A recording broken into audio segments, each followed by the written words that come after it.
Good evening, everyone. Good Myself, evening. Dr. Arvind Kankane, Secretary of UK Neuroscience Society, welcome you all on this academic evening of this is the monthly academic activity of UK Neuroscience Society, and this is our fourth virtual meeting of this society. And today, our speaker is none other than Dr. Ravi Shankar, who is a renowned neurointerventionist practicing at Medanta Hospital, Lucknow, and he's speaking about aneurysm surgery, clipping or coiling, which is a long-standing conundrum for neurologists as well as neurosurgeons. And our chairpersons are Dr. Deepak Singh, who is professor and head neurosurgery department, RML Hospital, Lucknow, and Dr. Vikas Shukla, who is consultant neurosurgeon, Panacea Hospital, Kanpur. So I request both of our chairpersons to take over that session and take the proceedings. Dr. Deepak, sir. Thank you, sir. Thank you so much for giving us the opportunity to part of this gathering. And definitely, it's a tremendous I can say is a Herculean effort from your side itself that you have regenerated the whole society, and you are carrying it for past few months. And so much of enthusiasm and academic activity I have not seen in this society. And I am part of this society for past, I say, like 6 to 7 years, but only for last few months the academic activities are rejuvenated, and that's just because of your tremendous efforts on that, I must say, and I should Thank congratulate you. you for that Thank you. only. Thank you. And we all know Ravi is excellent surgeon. He's heading neurosurgery department in Medanta, and he's doing excellent work. So it's my privilege, and actually I am eagerly waiting to listen what he is doing in Medanta. I am quite aware of also, but obviously if you look from another perspective, it gives a different outlook. So welcome, Ravi, and we welcome you all and all the listeners and viewers. Vikas sir. Yes, thank you. Thank you very much. And again, I also want to congratulate the whole neurosurgeon society of UP, particularly Dr. Kankane. Definitely, he is doing, and he is very sincere kind of person. That's why not only this type of meeting, but the scenario is going on. And definitely, I want to also having one submission that this show must go on continuously, and by this way we will definitely will get it. So again, this is a very much controversial topic between the two fraternity. In fact, surgical clipping versus endovascular treatment. Actually, it is depend upon the treatment is whole of the fully based upon the infrastructure and depend upon the person who is comfortable with the particular modality. There are pros and cons in every type of surgeries and every type of procedure. In front of the giant, Dr. Deepak, this is actually very. I am having very less knowledge about the endovascular as well as surgical clipping. So both of you are very much well versed about the treatment modality. So I think the speaker should continue, and we will all get benefited. Thank you very much. Dr. Ravi, platform is all yours. I think you can share your presentation and share my screen, sir. We can go. Please mute everyone other than speaker. The technical team, please mute everyone other than speaker.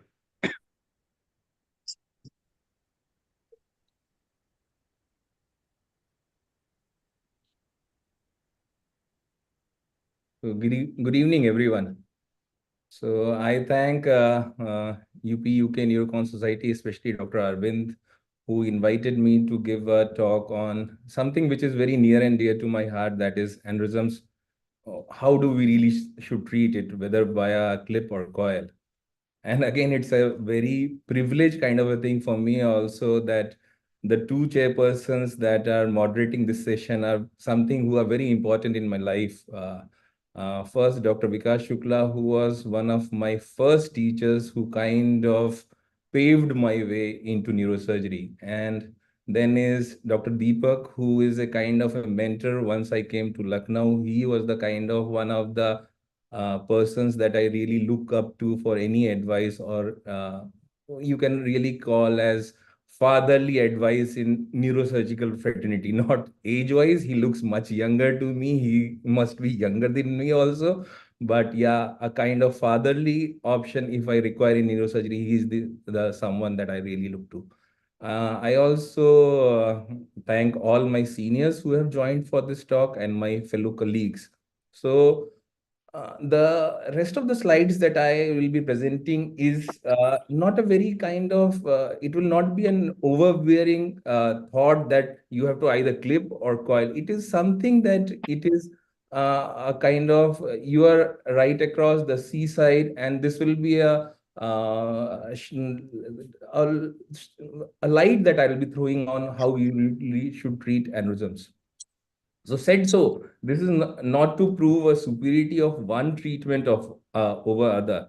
This is rather a pragmatic approach, or my view, that how I really see my patients who are suffering from these diseases of aneurysms or subarachnoid hemorrhage, and a kind of a pragmatic approach to how to treat them, whether via clipping or coiling, with an obvious disclosure that myself or me is heavily bent towards the surgical side or the clipping side.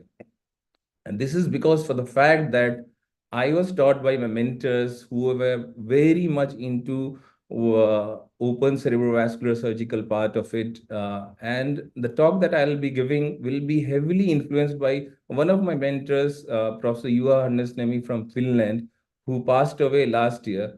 And he kind of instilled this love for this subject over time when I was with him for 8 months. And many of anecdotes or saying that you will be hearing in the coming slides are his talks. And he used to say some or other funny sentences or words during his rounds or in OTs, which kind of were instilled in my mind. And I'll be sharing those with you in the coming slides. So what are aneurysms? Aneurysms are nothing but vascular outpouchings from the cerebrovascular tree, which can occur anywhere along the circle of Willis or the branches. They grow over the period of time. They can be in kind of with no known reasons, or in some other reasons like connective tissue disorders, trauma, infection, or anything like that. And they kind of silently grow over the period of time, and then they are scattered all along the cerebrovascular tree. The majority of them are present in the anterior circulation. Around 87% of the aneurysms that we see in our clinical practice will be in the anterior circulation. Less than 13% or around 13% will be seen in the posterior circulation. But they are the ones we were kind of untreatable until recent past, till we had this advent of endovascular neurosurgery or endovascular therapy for these set of patients. These set of patients, being less in number, still had that increased chances of rupture, and the treatment that we had by open cerebrovascular surgery had major mortality and even major morbidity after surgery also. So the advent of endovascular neurosurgery, to start with, I'll say, has really revolutionized the treatment of posterior circulation aneurysms as well as anterior circulation aneurysms too. These aneurysms can be present silently in any patient, but they become kind of symptomatic when they rupture and produce subarachnoid hemorrhage, and the patient may have no deficits to a patient being comatose due to subarachnoid hemorrhage. In some other patients, like you see in this DSA, they can be present and they can attain a very large size over the period of time. Then they can produce pressure effects over the adjacent neural structures, and then they can cause symptoms, and the patient can present with those compression symptoms. For example, they can press upon the optic nerve, cause monoocular blindness, can press upon the third nerve, can have ptosis, can even press upon the brain stem in posterior circulation, and the brain stem symptoms can arise. So for example, you see in this angiogram that you see that the middle cerebral artery has become kind of dysplastic and has grown in size. And you see this flow adjacent to that aneurysm is quite smooth, but the flow in the middle cerebral artery that you see in this angiogram is very turbulent, and this turbulence can lead to rupture over the period of time, and then it can become a major problem for the patient and treatment also. So how do we really treat these patients? The historical or the present treatment that we have is either a clipping or coiling. If said in a very laymanish kind of language, clipping is something that we do from outside the vessel wall. Coiling is something that we go from inside the vessel and then treat the aneurysm. So this is the mainstay of the treatment. But now, like neurosurgery, which has bifurcated into pediatric neurosurgery, functional neurosurgery, spinal neurosurgery, anything like that. So this treatment has also kind of bifurcated into, now coiling has gone into what we call as flow diverters, flow occlusion, and all that thing. So there are many layers to it, treatment also, but the basic division of aneurysm treatment still is whether you clip or coil a patient. This is the first anecdote that I'll really share with you. And this is the kind of start of end of my talk. If I have to start that the time is gone and you have to now end your presentation, this is the start of end of my talk. That, and I can really summarize the whole of the talk in this slide only, that a good clipping is a better choice than coiling, but coiling is always a better choice than poor clipping. This is again the words of my professor, Yuha Nasnemi. And he was the one who really believed in that. And he was a master in clipping. So any anterior circulation, posterior circulation aneurysms, he used to kind of clip because he really believed that any patient who he can treat with less mortality was not a question, with less of morbidity, and then he can really treat that patient for life. The patient is a choice, the treatment of choice for these set of patients is a good clipping. But if he was not sure that the patient will have a good clipping, or the clipping problems will be much higher than the coiling, he used to refer them, these patients, of for coiling also.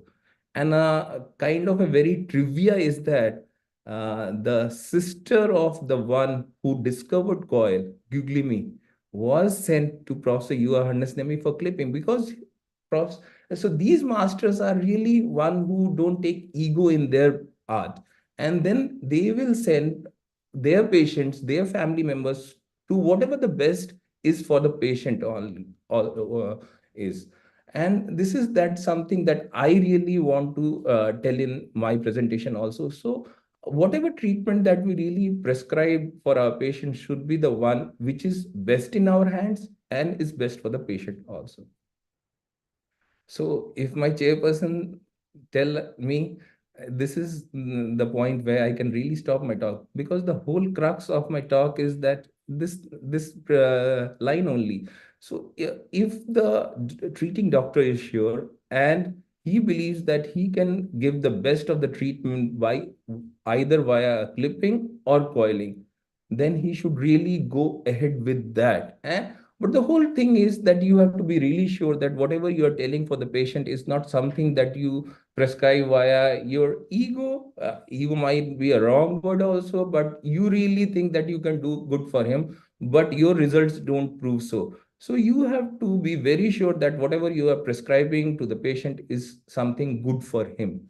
But again, said so in the first slide that I told you, I am a person who is heavily inclined towards clipping. So even if I tell in the first slide that I told that the treatment of posterior circulation was revolutionized by endovascular treatment advent, but still I will go ahead, and even after saying or eating my words, I'll still be a devil advocate, and I'll go ahead and tell something why clipping stands still the test of time in this age also. Again, this is not something between the endovascular guys or the surgical guys. So we are not something, we are not competitive against each other. What we should be really is, we should be collaborative with each other. So we should really sit down or put down our heads for each and every patient, which is not there in the ideal world. But every time we see a patient or we are in kind of a doubt that whatever is best for our patient, we should really sit down together and should really think what is best for our patient and then go ahead with the treatment. Because if we don't do it, there are things which have been the beauty at their times, but because they did not evolve, Manisha के नाम से है ना because they really didn't evolve with the time, they faded away in oblivion. So if I say that I have done this way and my results have been very good, and there has something that has really come up which is still giving better results, so we should really follow that. And if we are not doing it, we should send our patients for those therapies also, because we should not say that we have done it this way and it has worked for my patients, because something new has come up which is giving even better results, so we should really follow that. And this is just for the fact that I really believe in this, that learning and innovation go hand in hand. The arrogance of success is to think that what you did yesterday will be sufficient for tomorrow. No, the times are changing, the times are evolving very fast, and you have to really keep pace with that. And you should not be left behind in knowing, for example, Vikas sir was saying that there are so many things that have come up, and we really need to keep up our pace to learn whatever new is coming up, for giving the best advice. At least if we are not doing, we should give best advice for our patients. So if we are treating aneurysm, there should be certain goals or certain endpoints of the treatment. And the endpoint of treating any aneurysm is that we should kill the aneurysm. The whole aneurysm has to go out of the circulation. And any aneurysm remnant or any aneurysm that is present is still a living aneurysm, and that can cause problem over the period of time. The whole aneurysm surgery goal is to kill the aneurysm or exclude it out of the circulation. And in that view, I really think microneurosurgery is more effective, because once you do an effective clipping, you really cut out that aneurysm from the circulation, and there is no more flow into that aneurysm, and that aneurysm will go an aseptic inflammation and will die with time. But what we have seen in coiling or other endovascular therapies is that some or other flow is still going inside that aneurysm, and that there might be an kind of regrowth of the aneurysm over the period of time. And particularly in the coming slides, you'll see that in young patients, putting stents, putting FDs, putting all these gadgetries inside this vessel leads to some other change in the vessel wall, and then the patient goes on antiplatelet therapy, and there are complications associated with that. So this is again a line that I have taken up from my professor Johannes Nemi, that it is different to kill the aneurysm than to put something inside it, or even destroy long Henle segments with coil, stents, FDs, etc. Because most of these aneurysms are very short segment diseases, a small millimeter kind of pouching from the vessel wall, which you should not really treat with a long segment of vessel being involved in the treatment process. So if I have to prove my point, I have to take the help of statistics. And statistics is something that I'll see from my own eyes. The points or the datas which are proving my point, I'll put them forth. And the points which are not in my favor, I'll kind of discard it. So statistics are something that can be very not something which might be right, but you see it your own way and then try to put it that way. So if I study all the things, so what are the points that I am really looking forward to in any randomized study or meta-analysis, that one treatment is better over the other? So the points that I really see are rate of rebleeding after treatment, the durability of the treatment, the feasibility of the treatment, any complications associated with the treatment process, and particularly in Indian setup, the cost of the treatment that is there. So what all studies have come up over the period of time is ISAT study, the BRAT study, the Chinese group study, the Finnish study, and the Japanese study. But the two trials that have really stood the test of time are the ISAT and the BRAT. ISAT because it was the first of the line, and the BRAT is something which was really kind of non-randomized study, which took all the patients which came for that study during that period of time when the study was going on. So ISET, I'll not go into the details of it, but it was the first study that really compared a large set of population suffering from these aneurysms. Around more than 2,000 were studied, and they were, we can always go into the fallacies, the flaw, and the pros of the study, but that study was published in year 2002 in Lancet, and the whole what we call as recommendation of the study was any patient suffering from aneurysm has to be coiled, not clipped. And this led to a significant impact in practice, particularly in European and American countries, not so much in the Asian countries, but in European countries and American countries, they took it by heart, and a paradigm shift occurred, that the patient who have been clipped before this study came were suddenly being now shifted to coiling group. And this went on for quite a bit of time, but when they had this, people started analyzing the results of ISAT study. In the hindsight, they saw major flaws in it, and then again there was a controversy. See, this is the study that was a kind of follow-up of the ISAT study, which came out in year 2009. And if you really study in between the lines, what it says is that the difference between the coiling and the neurosurgical clipping of ruptured intracranial aneurysms in terms of death and severe disability after 1 year had vanished. So the primary endpoint between the both coiling and the clipping group at the end of 1 year was quite same. But again, it writes that the coiling should still be favored over neurosurgical clipping because mortality rates were significantly favoring coiling.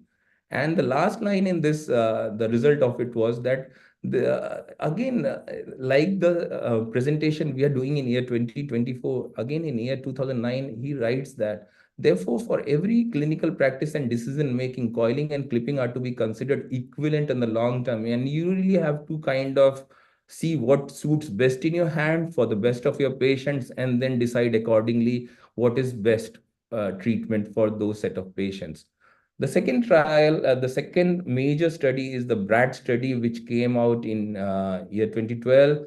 The first year study, the second year study came, the fifth year study came, and the anniversary 10th year paper has also come out. And if you really see, this is the conclusion or the recommendation that they had, that there was no significant difference in clinical outcome between the two assigned treatment groups as measured by MRS and deaths. Clinical outcomes in patient, I think this was a whole surgeon based. The majority of the people involved in this study were the surgeons, but they had to eat their words literally, because what they write in this is that the clinical outcomes in the patient with posterior circulation aneurysms were better in the coiling group at 1 year, but after 1 year, this difference again seems no longer statistically significant. But the last line is something that we should really, like I said in the earlier slides, that the rate of complete aneurysm obliteration and the rate of retreatment favored patients who actually underwent clipping compared to those who underwent coiling, because the rate of rebleed, the rate of re-rupture, the rate of regrowth in coiling groups were significantly higher as compared to the clipping group. And this, again, if we study the CARAT study that came out in year 2009, they had this recommendation that the rate of rebleeding or the rate of regrowth was much higher in the patients who underwent coiling as compared to the clipping. So this is something that we will really keep on telling about in clipping, that the rate of complete aneurysm obliteration is much, much higher in clipping as compared to the coiling. But again, we have to really keep in our mind that whatever we are talking about here is year 2012, and a lot of water has flown in the river Ganges from 2012 to 2024. And now there has been a lot of new devices that have come up and revolutionized the treatment of aneurysm over this period. So whatever we are talking about in year 2012 doesn't stand the test of time after 12 years. Again, this is the Chinese study. This is more or less same as the BRAD study group, in which they say that coiling yields a better clinical outcome, the benefit being greater in good preoperative grades than with poor preoperative grades. But in our setup, we say that any patient who is good preoperative grade is good for clipping, and any patient who is kind of in a poor preoperative grade, we destined or send him for coiling. But this is a line which is different in this study group, that the benefits are still greater in a good preoperative grade compared to poor preoperative grade in coiling patients. But again, the study again says, like in the Brad study, that how a clip coiling leads to a greater risk of rebleeding and retreatment and morbidity or mortality associated with that. The Finnish study group where I took my fellowship from, this is from Finland only, the Helsinki group. This was mainly dealing with unruptured intracranial aneurysms, and this was mainly the treatment has to be seen if they set the guidelines, which size should be treated, which size of aneurysms can be really followed up with a period of time. But this is not something which we really see in our practice. Unruptured intracranial aneurysms are something which we see once in years together. So this is not something which really is something, or what we can see is favoring our treatment or really guiding our treatment. But the last of the trials that came in year 22 is the JSAT study, the Japanese subarachnoid aneurysm trial. And this is something that people will not believe in.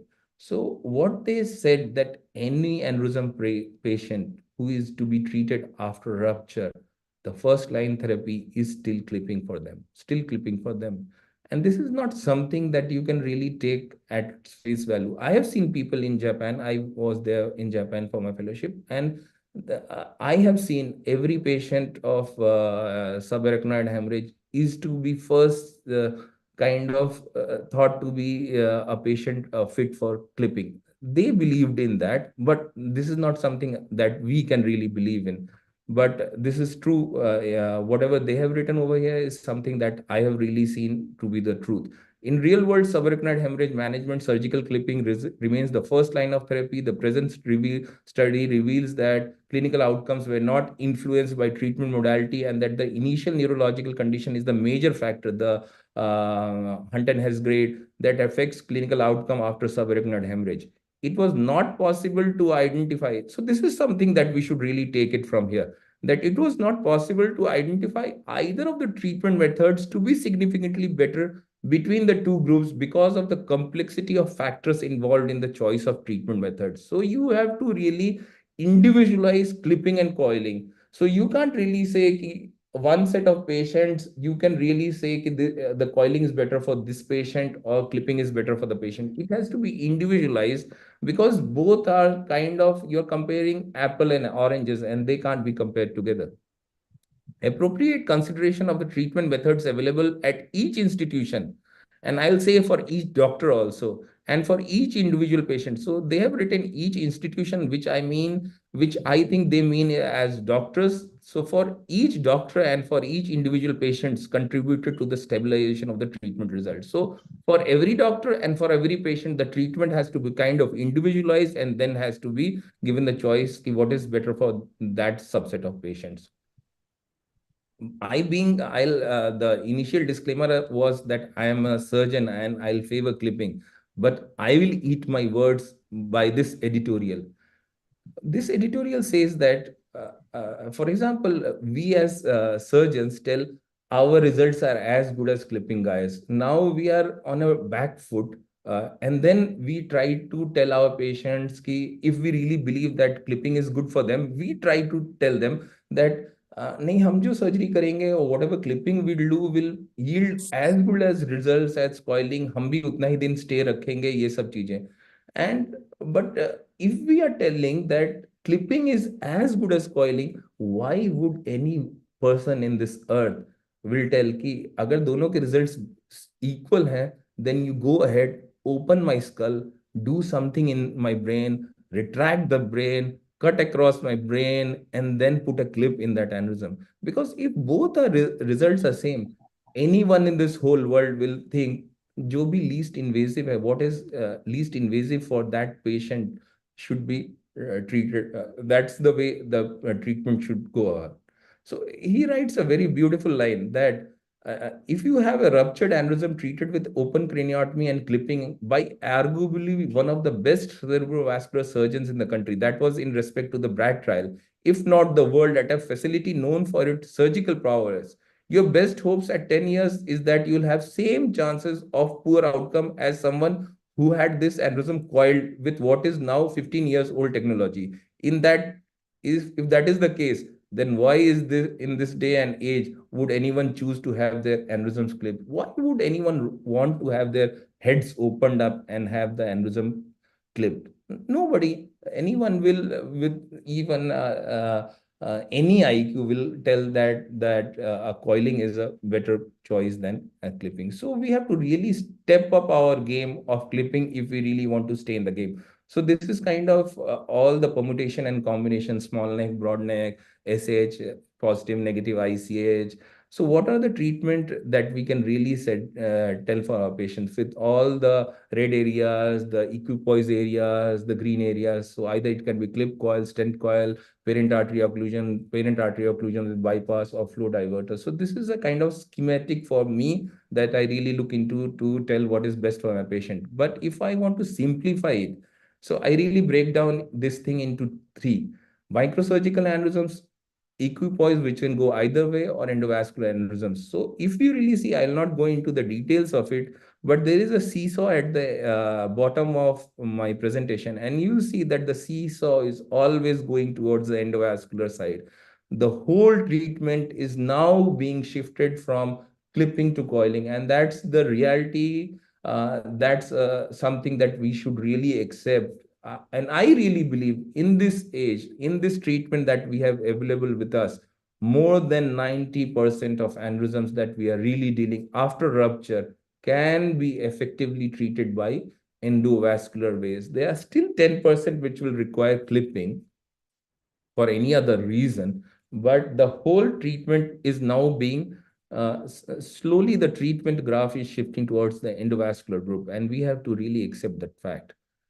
And if that is so, if there are so many things, we should really analyze that why micro neurosurgery is going down. If you are a clip guy, if you are really having an interest in the clipping, and the clipping is shifting towards coiling, why it is going down? It is just for the fact that, again, this is something that I heard from my teachers, that the training that you require to clip an aneurysm is very rigorous. It is, you learn this art and craft over a long period of time. You go through your own days of sorrow, your own days of grief, your own days of questioning yourself. And this goes on for years together. You have to have a rigorous training, long learning curve. But if that is not there, if that is not given to you, you will have a poor training, and the gap of learning that art and craft will be widened over the period of time if you don't get a good training.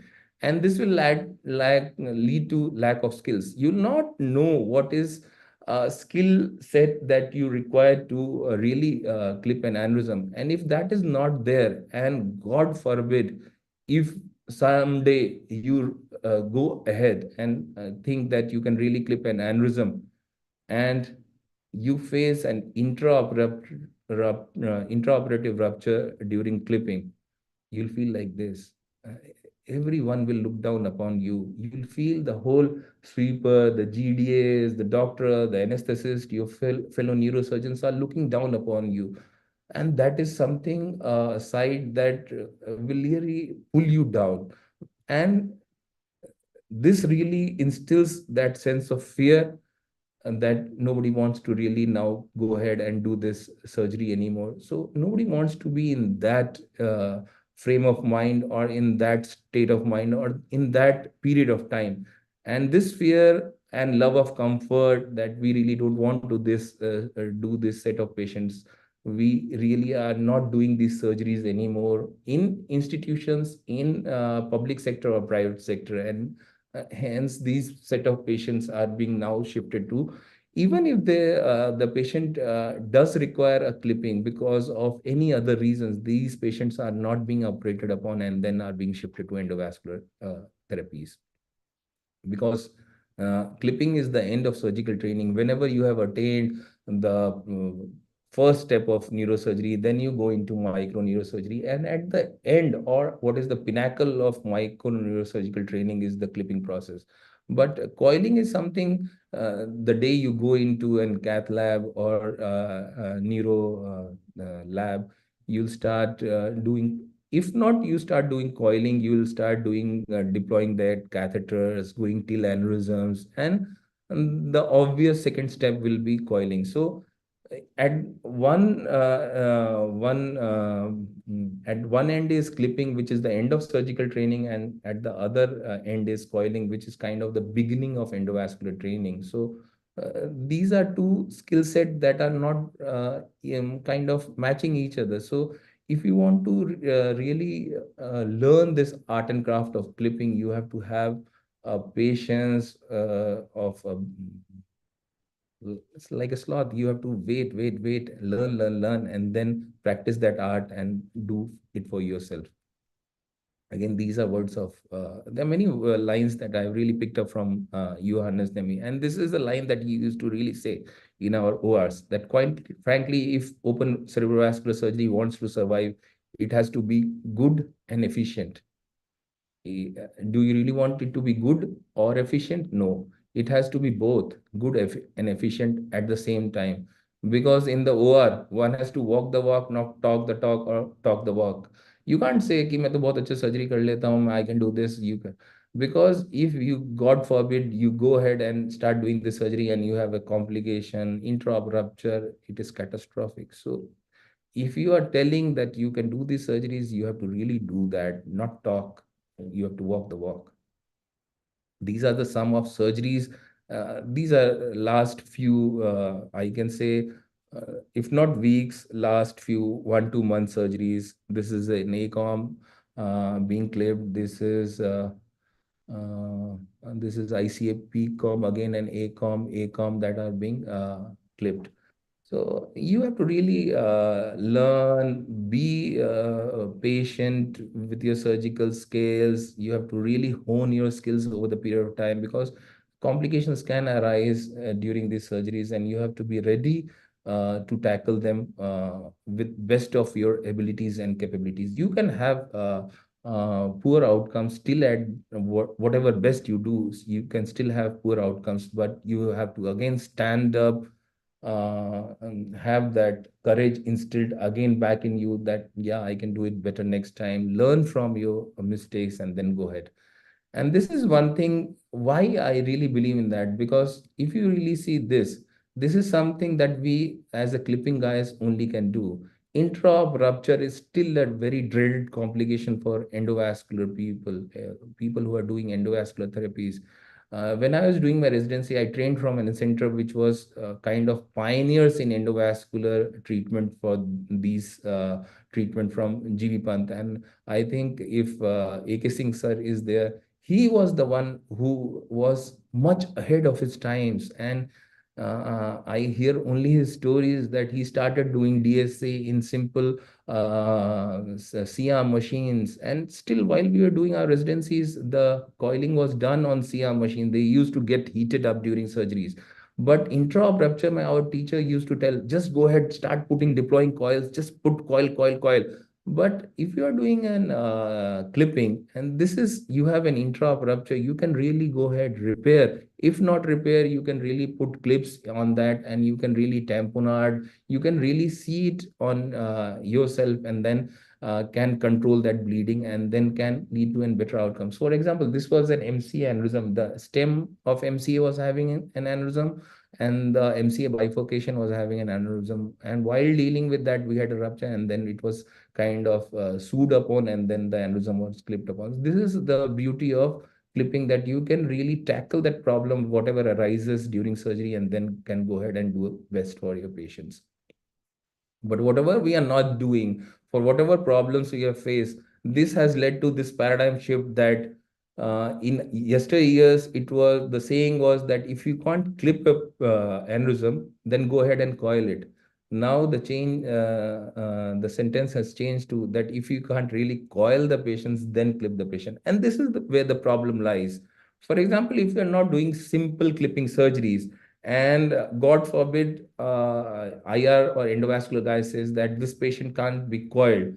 Then because you have not seen the simple surgeries or the simple aneurysm clippings, and you are faced with an aneurysm which is kind of very tough or having a difficult morphology, the vessels are arising from the dome and all that problems are there. So it becomes even more tougher for the surgeon who has really not seen these patients, has not really seen the complications, has really not seen the intra problems to go ahead and clip these patients.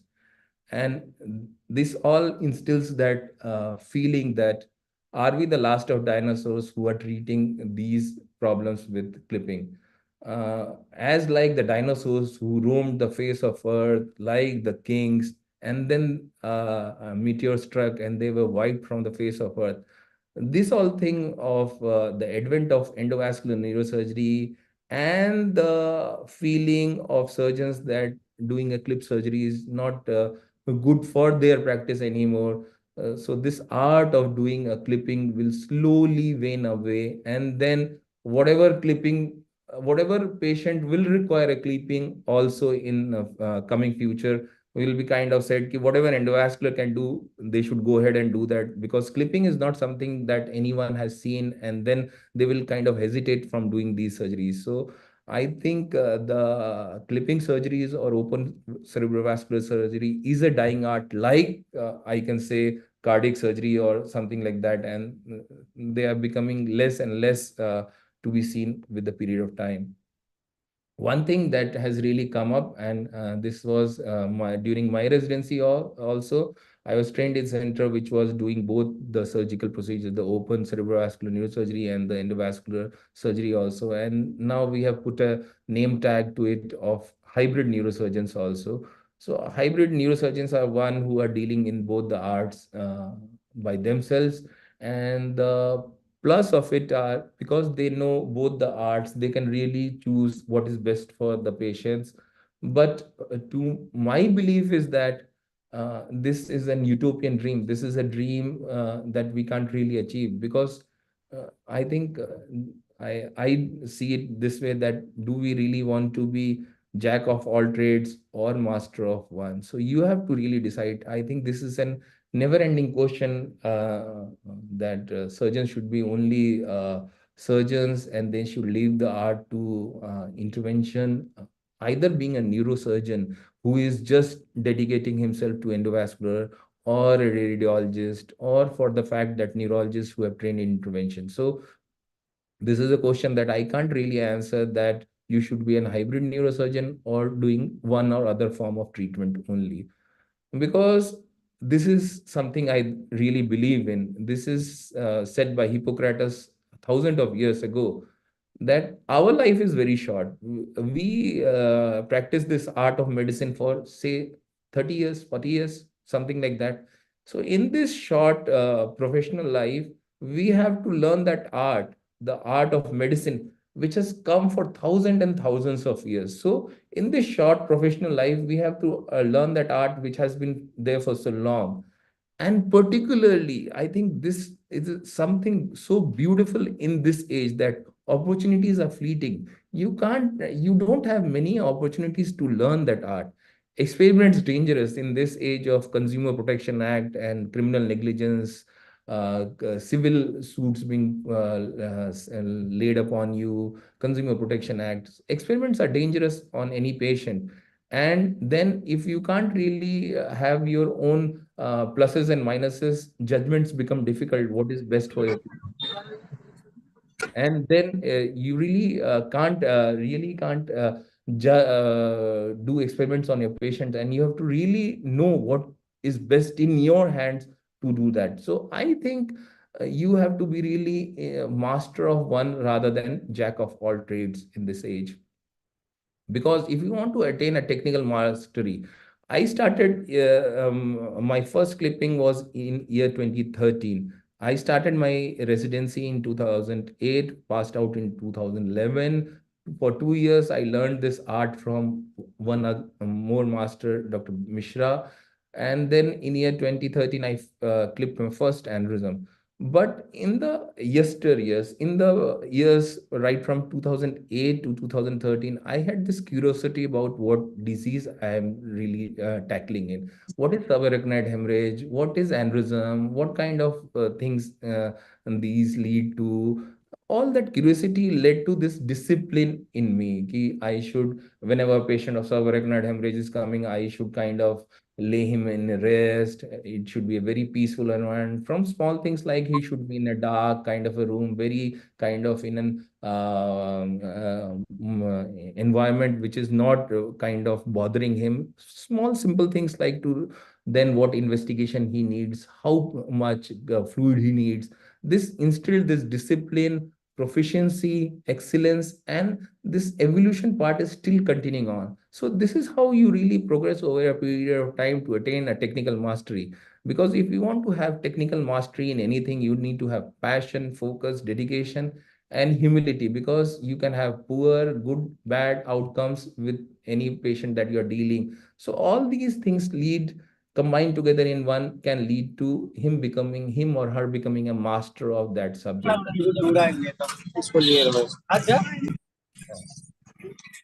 So, if I am talking over here and talking about the treatment of aneurysms, and I want to say one piece of advice for the future generations. So I can't really tell them what whether clipping is good for them, coiling is good for them in their hands and for their patients, because I want to confuse you more for the fact that we are talking about whether clipping is good or coiling is good. And come Dr. Manjul in year 2022 Neurovascon conference, he says that like Dr. Deepak is getting a gamma knife in coming future for this part of India. Gamma knife surgery for aneurysms. This creates even more kind of confusion for us. I think he's not telling that he will go ahead and do gamma knife surgery for aneurysms, but this again becomes very confusing. And you have to really know this new treatments will be coming up in the coming future, and you have to be knowing key what is best for the patients in this. You'll be bombarded with information, gadgetry, new things, new literature, but you have to know what is best for your patients. This thing will, the only benchmark that will be there, that what is best in your hands and best for your patients. So new things will come up, new treatment protocols will come up, new gadgetry will come up, but you have to know what is best for you and your patients. For example, we can't, I said so much things that the endovascular thing is coming up. More than 90% can be still treated by endovascular means of treatment. But see this article by my, again, my mentor, Dr. Mishra, in year, I think 2022. Bilateral blindness following flow diverter placement of a giant thrombosed cavernous carotid aneurysm. This patient, if you really see this article, this patient was placed 4 diverters nth number of time. You see in this picture, there is one flow diverter over here, one over here, but still that patient had recurrent epistaxis, went blind in both the eyes while undergoing treatment, and he became blind, and then he was treated upon for, not for blindness, for recurrent epistaxis, which was not controlled with any other mode of treatment. And then a bypass was done, a high flow bypass with a radial artery from carotid to MCA, and this parent vessel was cut off or ligated upon. So bypass surgeries are something that will become a salvage procedures for failed endovascular treatment for complex aneurysms in coming period of time. So rather than doing a simple clipping, you have to go ahead one step ahead, or you have to climb the ladder and start learning bypass surgeries if you want to be a cerebrovascular surgeon, open cerebrovascular surgeon, or a microneurosurgeon. And you have to learn this art if you really want to do this open cerebrovascular surgeries. What are indications are again replacement of a sacrificed artery, reversal of flow for dissecting fusiform aneurysms, or for brain protection. For example, in meningioma surgery, the whole artery is encased in the tumor. You want to take out the meningioma. Either you do a subtotal excision, send the patient for radiation, or you can kind of take out whole of the tumor. Any vessel that you are damaging, can be protected. The brain can be protected by doing an interposition graft, high flow bypass, a short segment low flow bypass, STMCA bypass, what we call as insurance bypass, anything like that. It can be low, intermediate flow, high flow. I'll not go into the details of it. Uh, this is an patient who was having a Moyamoya disease. Yesteryears, this was a STMCA bypass that we did for this Moyamoya patient. Again, I'll not go into the video part of it. Interrupted sutures, doing 6 to 8 sutures on one side, and then doing this low flow bypass with a STMCA. So if you really want to learn the art of bypass surgery, you start from simple surface STMCA bypasses and then go to deeper bypasses over the period of time. Because if you want to be open cerebrovascular surgeon, you start at the bottom of the pyramid, that all residents should train in microvascular anastomosis. We have courses running around. We have good faculties all across the India who conduct workshop to train the art of microvascular anastomosis. Neurosurgeons should particularly know how to repair vessels, not only for cerebrovascular neurosurgery, for tumor surgeries also. Every time we do a pterional surgery, pterional craniotomy, regular workhorse of surgery, we kind of dissect out the Sylvian vessels. You can damage those vessels. You can damage the carotid while doing a surgery for meningioma, craniopharyngioma, anything like that. And you should be really well versed at that time to know how to repair vessel. For that, I will say bipolar is not your best friend. You should really know how to repair those damaged vessels if that occurs during for any kind of surgery. If you are a cerebrovascular neurosurgeon, you should know how to bypass for flow preservation at least. And if you want to be a referral cerebrovascular neurosurgeon, you should know how to bypass for flow augmentation, which can be either high or low flow bypasses. And if you really want to stay in the game, we have to learn the bypass procedure, because bypass procedures are a very important technical skill in this area of cerebrovascular neurosurgery. And it is a combination of skill, courage, perfectionism, and imagination. Again said, so if you want to be a master, if you want to learn and practice this art of cerebrovascular neurosurgery, and the bottom row are my teachers who I learned this tradecraft from, and they were the masters in there. But how did they really become masters? And the formula for becoming a master is that your hands, your head, your heart, and hours should be at the right place. You should have a good surgical hand, which can be really learned upon. You really don't have to be a born surgeon. You can learn that art craft with practice, with due diligence. The head should be at the right place. You should really know what is best. Again said, so I'll repeat this line nth number of times, that you should know in your head that what is your best in your hands and for your patients. Should have a heart that you might have failures, you might have poor outcomes, but still you go ahead, take it in your heart, learn from it, then go back and then do the surgery again and again, for the best of you and best of your patients. And you have to put that hours to learn that art. And the rule that our teacher used to say was 10,000 hour rules, that if you do a certain trade craft for 10,000 hours straight ahead, you will become a master in that. Because for any neurosurgeon who starts his residency, micro neurosurgery is something that is a real passion for him.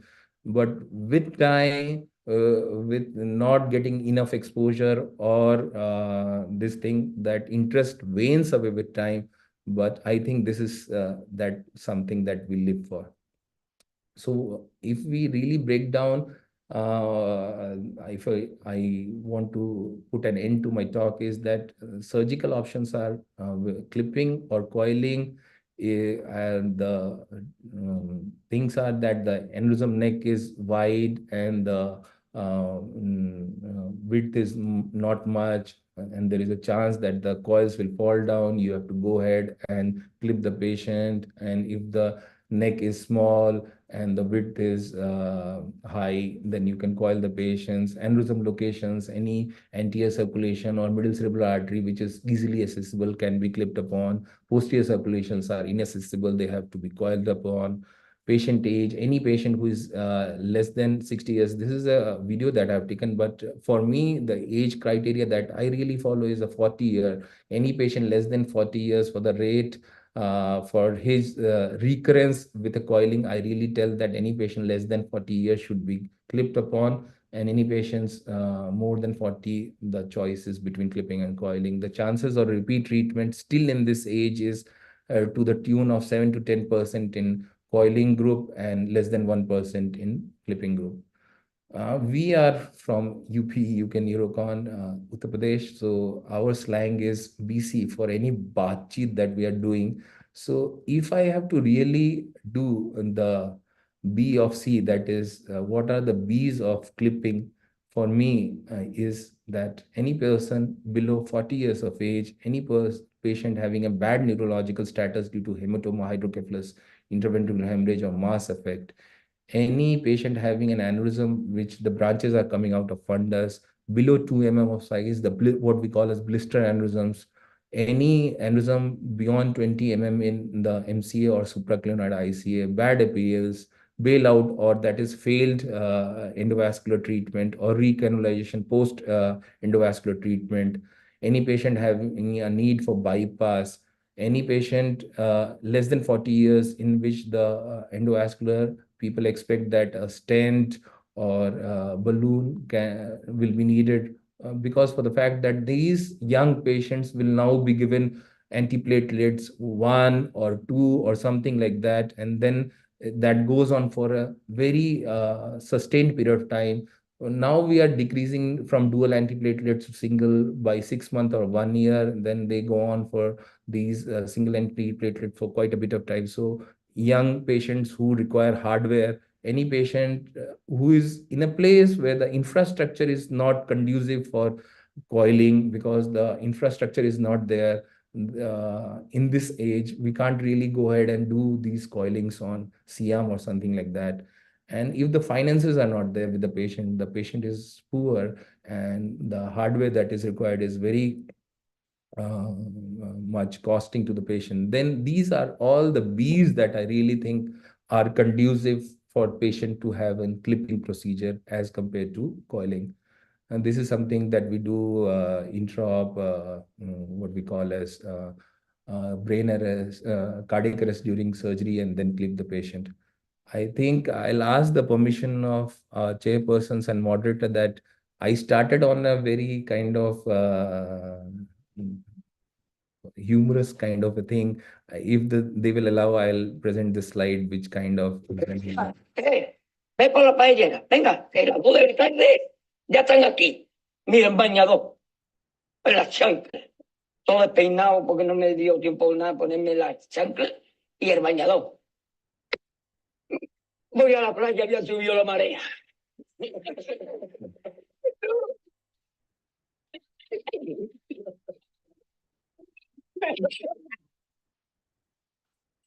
No, ya subió la marea con una paella.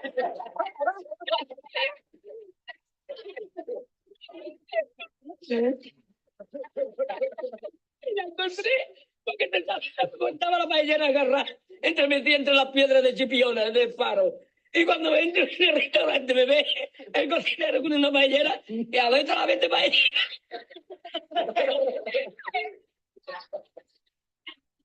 No va a ser, mira dónde llega la... Llegaba la vuelta al restaurante.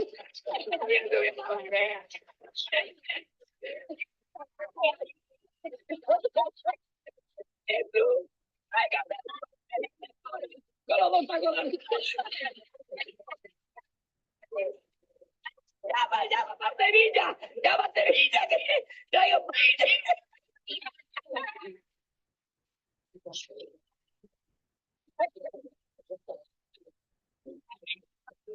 No, yo me he bañado, con la paella. Y cocinero, no veas, a Sevilla, Y al último, que cuando ya salió la bien de regla, estamos llorando los dos.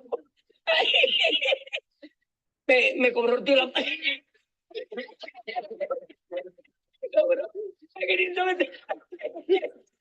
Y ya no fui más. Me fui andando a con los amarillos hasta hoy.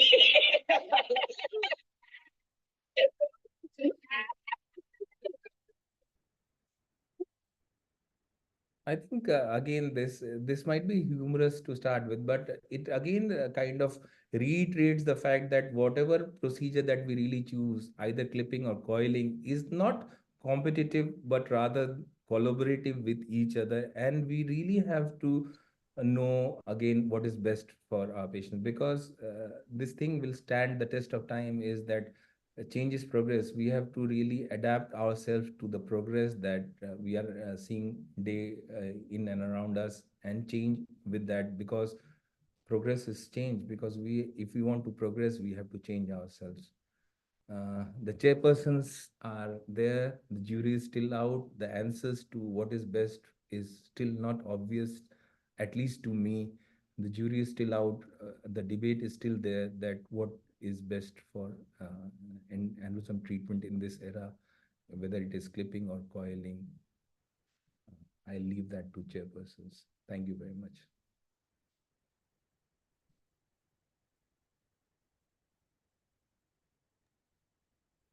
Thank you, Dr. Ravishankar, for nice and elaborative talk about fight between the coiling and clipping.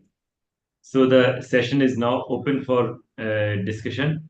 I request chairpersons to have comment on this topic, as well as I request everyone to feel free to question to Dr. Ravishankar. He is ready to answer all your questions. Please unmute everyone. Dr. Vikas. Technical team, Vikas, please sir, unmute everyone. you want to ask anything? Dr. Vikas, please unmute yourself. Okay, thank you very much, Dr. Ravi, for your nice, excellent, very lucid type of presentation. And it was really informative to many of us. Yes, the choice of treatment modality between the surgical and endovascular treatment is really based on many things. It is true. And most of the time, the presentation, the age, the area of brain, whether it is anti-circulation, posterior circulation, direction of fundus, size of fundus, various things are based for the treatment modalities, even in the condition of ruptured and unruptured aneurysm. And of course, the age factor, certain time there is a type of reoccurrence of the aneurysm after the endovascular treatment. So my comment is that the both modality is equally good. It is depend upon the choice as well as the presentation of the patient, and in fact caliber as well as your infrastructure is also very important. So I had by the your talk, it was covered everything very well. So I think most of us are get benefited, and we are now wise enough to select our patient and treat in better way. Now Dr. Deepak is very much very good in fact in open as well as the endovascular treatment, open surgery like clipping and in the endovascular treatment. So I would like to listen his comment also. Sure, What sir, is sure. his preview over the whole context? Thank you, sir. So first of all, Ravi, congratulations for such an excellent talk. Thank you. Okay. There are 2-3 things that actually I want to, comment upon. It's not to discuss because, it's still an open topic. You are basically, microneurosurgeon, you are into clipping. I understand that. And just because of that, I feel your talk is heavily influenced towards the clipping side. Okay. But if you see all the trials that you have presented, they all are comparing clipping to coiling. Okay. They are saying it is equal to. None of the trials is saying it is better in terms of mortality. That is the most significant factor. All the 4 trials, the Chinese trial, the Japanese trial, the ISAT, the BAT. Okay, so they all are comparing clipping to coiling. What you compare? You always compare something new to the gold standard, to the best treatment available. Okay, so in the world itself, the mortality in all the trials, mortality, I am talking about mortality, is better in terms in coiling group. There is no doubt about that. The mortality is heavily better in the coiling group. And all the trials are comparing clipping to coiling. And they are saying equal to or equivalent in terms of. None is saying it is better. Okay. Rebleed is 10 years time. Rebleed is equal in both the groups. Regrowth is one thing that is obviously is more in coiling group. Regrowth, not rebleed. Rebleed, many papers, large trials have shown that his results are similar in both the groups, clipping as well as coiling groups. And one important thing is that if you exclude the IR guys, we always talk about the intervention radiologist. Why you are not saying about the neuro people, the neurosurgeons, the neurologists, or I say neurosurgeons, who are trained in both, like in our setup. One of our residents, immediately after passing out, he went to Hyderabad. I'm just, talking in a larger perspective. He went there and he started practicing. It's a cutthroat practice. The microneurosurgery is a cutthroat practice. You cannot, after just passing out, someone is sending aneurysms, the complex cases, they will not send to you. But in the 6 months' time, he has become a lead neurointerventionist in Care Group Hyderabad. In only 6 months' time, just by acquiring the neuroendovascular skills. So that definitely should be a part of the neurosurgical curriculum, and that is giving advantages to our newly learned or new residents who are passing out. And I can say it correctly that after learning the art of endovascular, I was into clipping. Okay, I think in the neurovascular conference in SGPGI, I presented a series on the posterior circulation clipping. Okay, but after learning the art of the endovascular surgery, what I have learned that I have become more, wise. All supraclavicular aneurysms, the ruptured one, if they go for simple clipping or simple coiling, I always prefer coiling. I'm telling you this. But if the neck is broad and I have to put, on another hardware, like I have to put the stent or flow diverter and it is ruptured one, I always put clips. But if it is simple coiling or a simple clipping, if I compare both simple clipping versus simple coiling, I'm telling you, I always prefer coiling. And if I have to put a hardware to assist my coiling, I always prefer clipping. That's what we follow. All the posterior circulation, we always coil.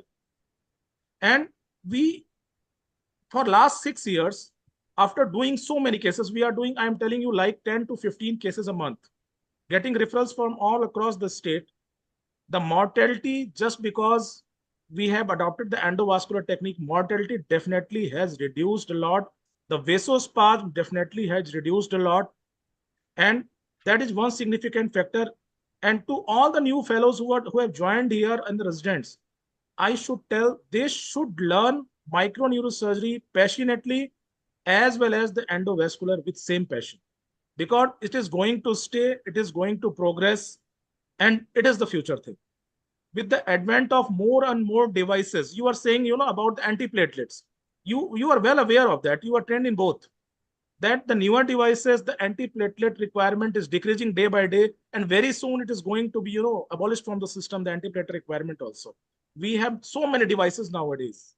So the question is, still open, and the answer is not that simple.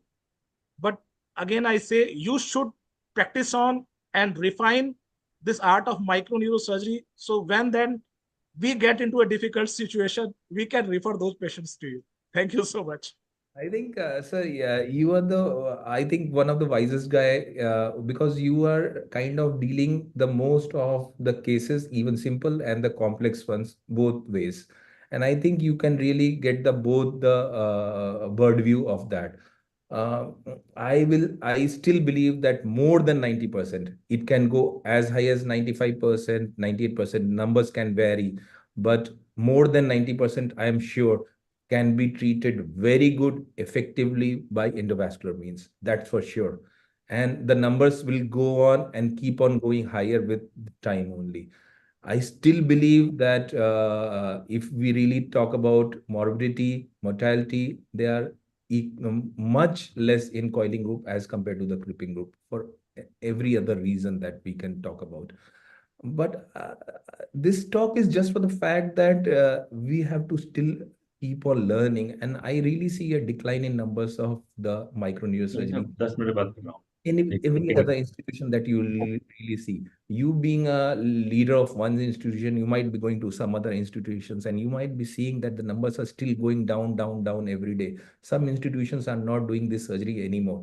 And any resident doesn't go there by choice or something like that. And Sure. he has not to be left out of microneurosurgery for the fact that the teachers are not ready to do that surgery anymore.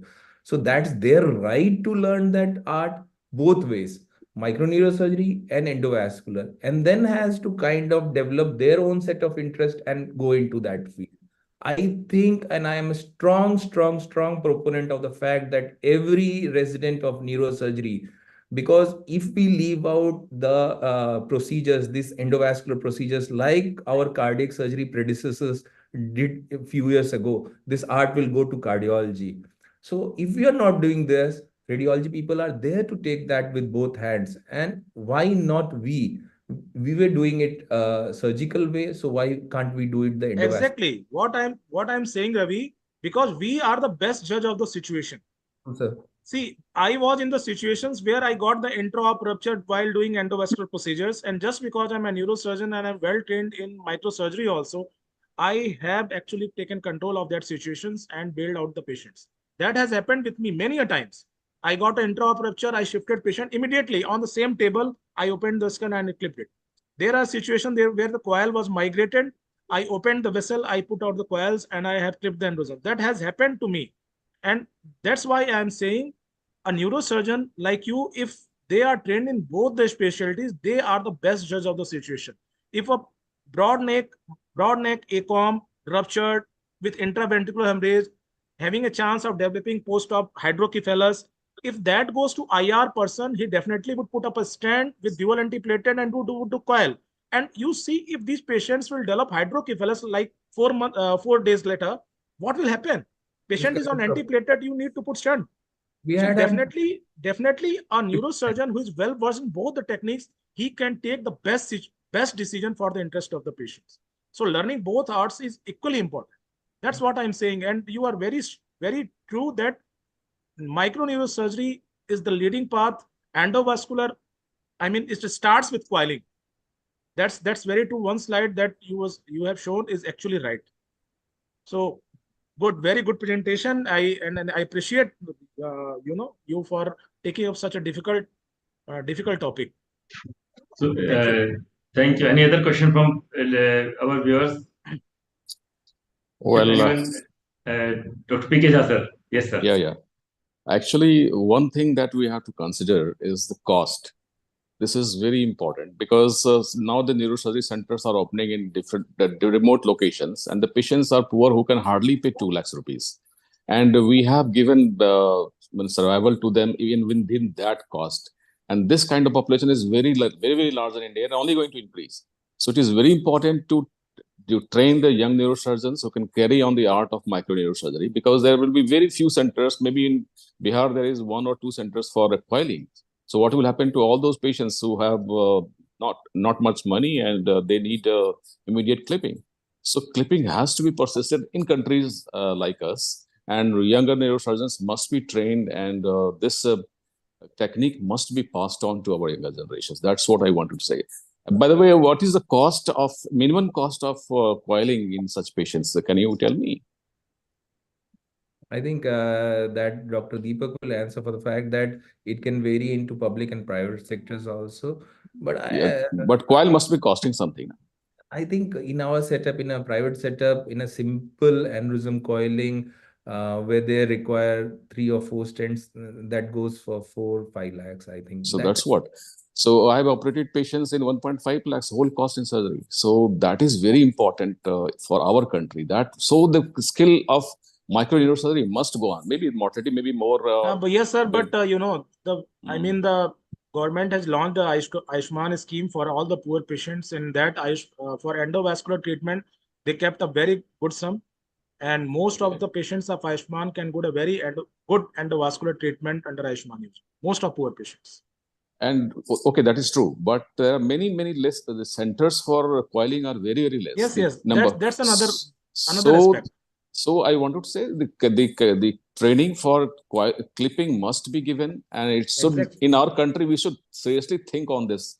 That why if you just give everything to a radiologist and for coiling, then what will happen to the future generations of the population as well as doctors both? So Because that is kind of an answer to your thing also, sir. Why the clipping? I'll say the other way around also. Every resident has an equal right to learn the art of endovascular coiling also. also. The Coiling cost also. factor are only there. You Cost have to factor. really give them the buffet choice of microneurosurgery versus endovascular thing also. But the patient They has to have sell to their really, houses. 1.5 lakh is maximum they can pay after selling their house. Then what will do in those patients? That sir, is what the question is. that is Cost is very there. important. But if the neurosurgeon has not really learned the art and craft of it, how can he really say whether I'll That give? is what. Yeah. So training is very important. We must not give our whole view to coiling and stop training because many centers have stopped operating. So what will happen to the residents there?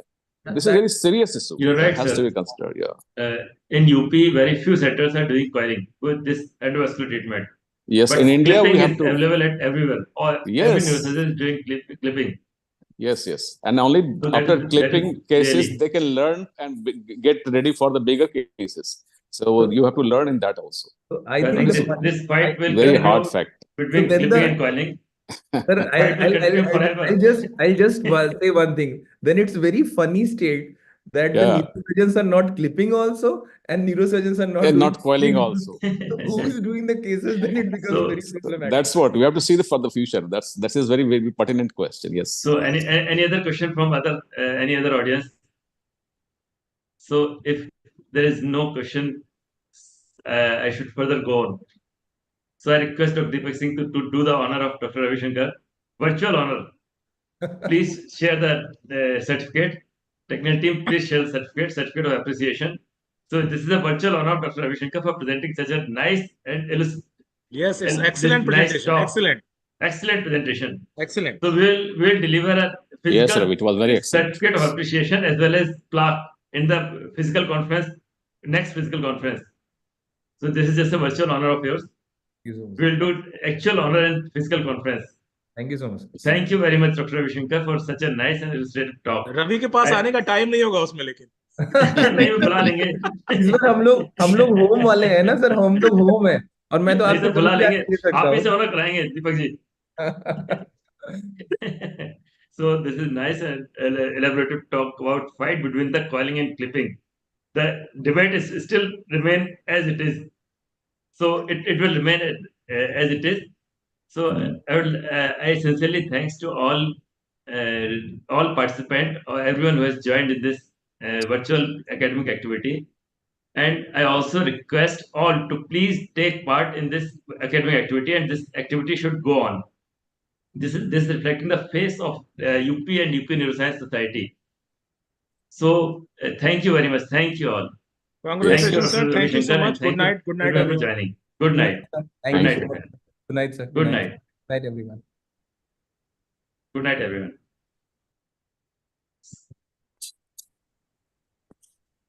So